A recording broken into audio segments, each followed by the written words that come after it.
Why do you want to work out? What is your goal? The most important thing is that you have a vision, that you have a goal. Because without that vision and without that goal, again, you're drifting around and you're never going to end up anywhere. People don't become successful just by accident. Maybe the guy that found gold in California and started the gold rush, but don't count on that. That's a one in a lifetime kind of a situation. So you got to really have a specific goal, and to me, to have that vision that I want to be Mr. Universe, that I want to be the greatest bodybuilder of all time. That was a great vision, and that specifically to look like Reg Park and to be up there on that stage and to lift the trophy overhead and to win the championship over and over and over again. So that was a great goal. You have to have a goal. Now, it doesn't have to be that specific goal, but it has to have some goal. This is why I always recommend to people, sit down, take your time, and start thinking about, why do you want to work out? What is your goal? And that can be as crazy as it is. It could be, I want to impress girls. If that's your goal, so be it, but it motivates you. It could be that you're emulating a certain, bodybuilder or a certain football player, a certain boxer, whatever it is. Have those pictures put all over the wall like I did when I was a kid. I put pictures of Reg Park and of Sonny Liston, of boxers and of Ali and of powerlifters and weightlifters all over my bedroom, wall. So that every day when I go to sleep, every day when I wake up, I look at those pictures and they motivate me. You need that motivation, and then therefore you have this kind of imprint in front of you all the time, and you know exactly what you're chasing. People always come up to me and says, why are you smiling? You're working out 5 hours a day. You're doing the same as the other guys, but the other guys have a sour face. They're pissed off that they have to do another rep or another set or something. I looked forward to another 1,000 reps of sit-ups. I looked forward to another 500 pounds of leg press or squat. I looked forward to doing more and more curls until my arms fall off. Why? Because I knew that every rep that I did and every set that I did and more weights that I lifted, I get one step closer to turning that vision into reality. So I was turned on by that. I was excited. I couldn't wait to get to the gym.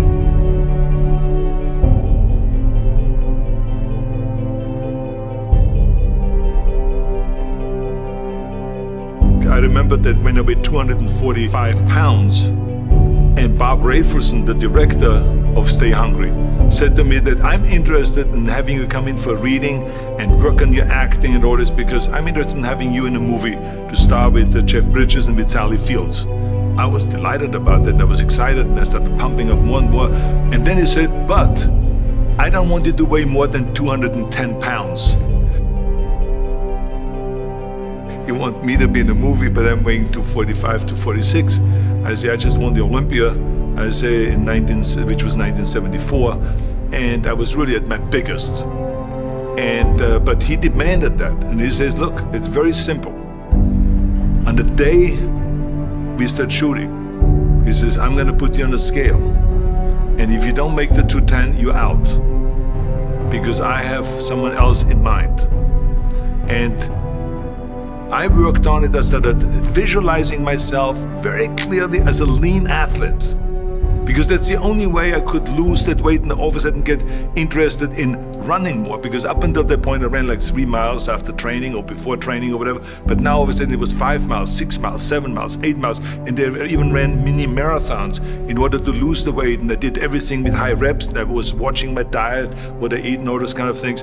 And but the day before, I remember we were in Birmingham, Alabama. The day before I was at the YMCA with Bob Raferson. He was swimming and I was working out, and I was running. There was a track there and I was running. He says, let's step on the scale. And I stepped on the scale and I weighed 209. So it just shows to you what is possible if you visualize exactly what you want to look like.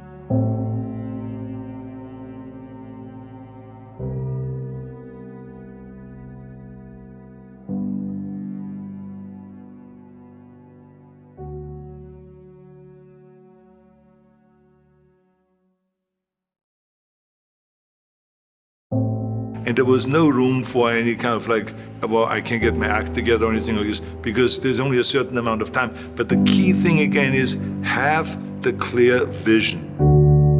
Have the specific goal of what you want to accomplish, because then you never go to the gym and you say, the day I feel down a little bit, I don't know what it is all about, I don't know my life, I'm confused. No, I tell you that I was a perfect example of someone that was not confident at all.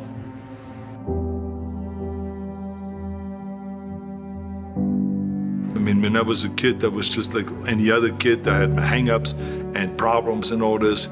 But when I joined the weightlifting club and I won my first little trophy because I did the best clean and jerk, and then we went to another meet and I won another little trophy, I started feeling like somebody.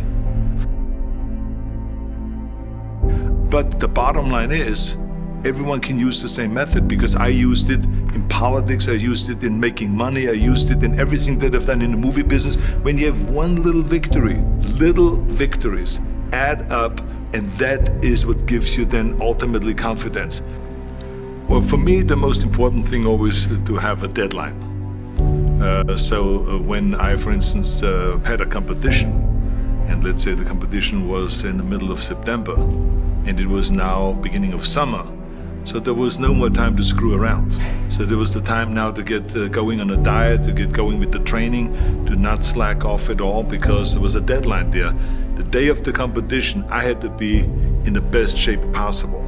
And I knew that if I come to the competition and I lose because I did not schedule my training the proper way, or I didn't have the right frame of mind, or I didn't give everything, literally worked my butt off, I would be just so angry. So I never wanted to be in that situation. So this is why it was very important to pick that time and to say, this is when I have to be in top shape, and then I work towards that. But it's not just with the competition. I mean, it's the same in the movie business. I mean, to me, it was always a big advantage when I said, okay, my movie starts on April 1, and I have now 3 months, so I have to get really in great shape. So you pick those times. It could also be that you have no movie and you have no Mr. Olympia or no Mr. America, no Mr. Universe coming up or any of those things. But you say to yourself, the summer starts in June. I'm gonna go to the beach in June, and at that time, I want to be in great shape. So that creates an urgency that makes you really start training hard and taking it seriously. Because if you don't have a specific plan, then you wander around. I mean, you can have, as I've told you many times, the best ship or the best plane in the world, but if you don't have a specific goal where you want to go and when you want to get there, you just drift around and you never get anywhere. So this is why it is so important to create that urgency and have a specific time when you want to be in shape. Well, I mean, look, everyone has a problem with time. But the day is 24 hours and we sleep 6. Now I know there's some out there that say, whoa, I need 8. Well, I say just sleep a little faster. Because the bottom line is we have 6 hours of sleep, 24 hours are available, so you have 18 hours now available to your work, your family, your hobbies, and also to learn something new or to do something new, which could easily be that you want to learn a new language, or that you want to read as a New Year's resolution, I have to read a book every week, or you say, I'm gonna go and reshape my body. So you're gonna go and take this hour out of your schedule and say, I'm gonna train an hour every day. So this is, for most people, a huge challenge, but it is totally doable, I can tell them, because the kind of things that I did when I came to this country, I mean, I went to school, I was working in construction, I was working out my 5 hours a day, I was taking acting classes from 8 o'clock at night to 12 midnight, I was doing all of those things. I wanted to make sure that out of the 24 hours of the day, that I don't waste one single hour. Those hours were too precious. And so there I just want to tell people, don't give me this thing, I have a difficult time with the time and I don't have time for this and I don't have that. You have time, you make the time.